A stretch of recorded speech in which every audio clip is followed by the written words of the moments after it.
इसलिए सत्संग में आने के लिए आप कोई हिचक मत करिए मेरे भाई। अगर आप सचमुच ठाकुर जी के अनुयायी हैं, सनातनी हैं, तो ठाकुर जी के अनुयायी बनकर सत्संग का आश्रय लीजिए, सत्संग में उपस्थित होइए। बिनु सत्संग विवेक न होइए। अकल बिनु सत्संग के आपको ज्ञान नहीं होगा, और ज्ञान भगवान की कृपा बिना नहीं होगा। तो दीक्षा ग्रहण करने के पश्चात ही आज ठाकुर जी का बताए हुए मार्ग पर चलकर ही हम आगे की ओर बढ़ेंगे। आज इस कलयुग में सत्संग ही एक ऐसा चीज है।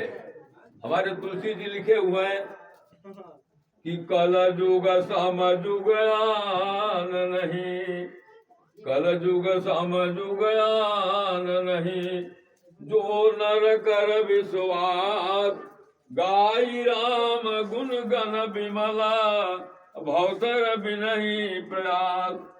कलयुग में केवल विश्वास की जरूरत है। अगर आप विश्वास करते हैं मेरे भाइयों बहनों, तो भगवान आपको प्राप्त हो जाएंगे, आपको गति मिल जाएगी। अगर विश्वास नहीं है तो अब सोना के भी शिव जी को आप पूजा करिएगा, कुछ प्राप्ति नहीं होगी। विश्वास है तो बिना शिव जी के मूर्ति को ही अब जल दे दीजिए तो आपका विश्वास पूरा हो जाएगा। इसलिए आज कलयुग में, सतयुग त्रेता और द्वापर में तो बहुत बड़े यज्ञ लोग करते थे, लेकिन आज कलयुग में बड़े बड़े यज्ञ अगर संभव हो सके तो आप करें। अब संभव थी सकती कि आज के जमाना में यज्ञ करना संभव नहीं है, सबके लिए संभव नहीं है तो जरूर करने वाले लोग कर रहे हैं, लेकिन हम लोग जैसे गृहस्थ आदमी हैं, छोटे मोटे आदमी हैं, उसके लिए बहुत बड़ा यज्ञ का आयोजन करना बहुत ही मुश्किल का काम है। लेकिन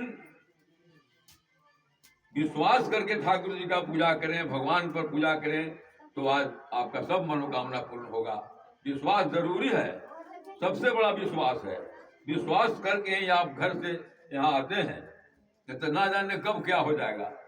इसलिए भगवान पर भरोसा करके, ठाकुर जी पर भरोसा करके आप विश्वास कीजिए, तभी जो है सो अब जो सुख आपको सतयुग द्वापर में जो यज्ञ वगैरह करने से फल मिलता था, आज केवल सत्संग करने से आपको फल मिल रहा है सतयुग कलयुग में।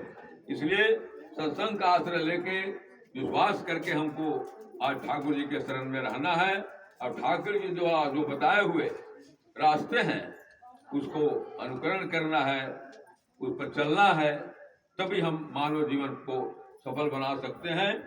आज जितना भी है कि जो भी धर्म का काम, कई गो संप्रदाय, कई गो लाइन मिला है आपको, शिव गुरु चर्चा है और विहंगम योग है, ठाकुर अनुकूल चंद है, जो भी मार्ग हैं सभी मार्ग गलत नहीं है, लेकिन किसी एक मार्ग से आपको चलना होगा। आप 4 गो रास्ता पकड़ लीजिएगा तो गढ़वा नहीं पहुंच जाइएगा। आप एक रास्ता, सुगम रास्ता, जो अच्छा रास्ता हो, रास्ता तो बहुत है आने का, कन्हई जी के यहाँ आने का भी रास्ता 3-4 तरह से है, लेकिन जो आपको सुगम रास्ता मिला हम लोग उसी से आए। इसलिए सुगम रास्ता हमारे ठाकुर जी ने बताया है, उस सुगम रास्ता को पकड़ कर ही हम यहाँ से गढ़वा आसानी से जा सकते हैं, या तरन तारण हो सकता है, स्वर्ग के राह पर मुक्ति हमें मिल सकती है। इसलिए मेरे भाइयों बहनों, आप विश्वास करके हिम्मत के साथ ठाकुर जी का शरण में आवे और इनका दीक्षा लें, आपका जीवन सफल होगा। ज्यादा समय नहीं लेते हुए मैं अपनी वाणी को विराम देता हूँ। आप सभी को जय गुरु।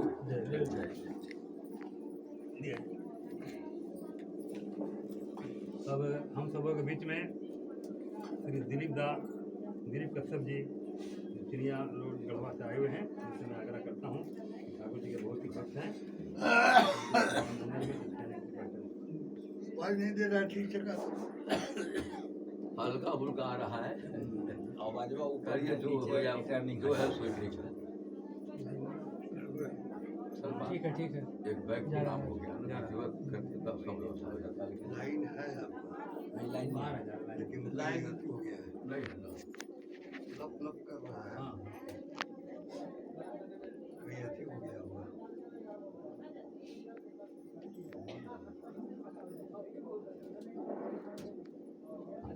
लाइन है का नाही ना काही नाही